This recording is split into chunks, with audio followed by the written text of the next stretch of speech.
જીટીપીએલના માધ્યમ સાથે જોડાયેલા દરેક દર્શક મિત્રોને આજે એક ખુશખબરી આપવાની છે કે દર વર્ષની જેમ આ વર્ષે પણ નિસંતાન દંપતીઓ માટે એક વંધ્યત્વ નિવારણ સપ્તાહનું આયોજન કરવામાં આવેલું છે. એટલે કે વંધ્યત્વ નિવારણ કેમ્પ આયુર્વેદ ઇન્ફર્ટિલિટી ક્લિનિક દ્વારા તારીખ 6 ઓક્ટોબરથી 11 ઓક્ટોબર સુધી દર્દીઓને વિના મૂલ્યે એટલે કે 2000 રૂપિયા જે આપણે કન્સલ્ટેશન ફી છે એ લેવામાં આવશે નહીં. માત્ર 200 રૂપિયાના રજિસ્ટ્રેશન ચાર્જથી આપની સમસ્યાઓનું સમાધાન અમારા ડૉક્ટરો, અમારી ટીમના ડૉક્ટરો પાસેથી રૂબરૂ મુલાકાત લઈને કરી શકો છો.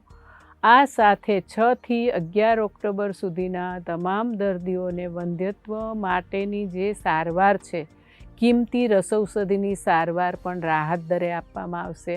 તો દર્શક મિત્રો, વૈદ્યરાજ જે છે મારા ફાધર, મારા પિતાજી, કે જેને અમને આ દિશાની અંદર આગળ વધાર્યા છે, એવા મારા પરમ પૂજ્ય પિતાજીના પુષ્પાંજલિ અર્પણ રૂપે અમે એક આ મહત્ત્વનું એક યોગદાન નિસંતાન દંપતીઓ માટે છે કે તારીખ 6 ઓક્ટોબરથી 11 ઓક્ટોબર સુધી આયુર્વેદ ઇન્ફર્ટિલિટી ક્લિનિક વસ્ત્રાપુર ખાતે અમદાવાદની અંદર ફ્રી નિદાન કેમ્પ યોજવામાં આવેલો છે. તો દરેક દર્દીઓએ વિના સંકોચ આ કેમ્પનો લાભ લેવા આજે એક અરજી કરવામાં આવે છે. આજે તમામ અમારી સાથે જે જોડાયેલા દર્શક મિત્રો છે એને વિનંતી છે કે આપ આ અમારી એક અપીલને ઘર ઘર સુધી પહોંચાડજો અને અમારું જે એક ધ્યેય છે કે આયુર્વેદે ઝીલ્યો પડકાર, હર ઘર બાળ ગોપાળ, એને સાકાર કરવામાં સતત અમારી સાથે રહેશો. ધન્યવાદ.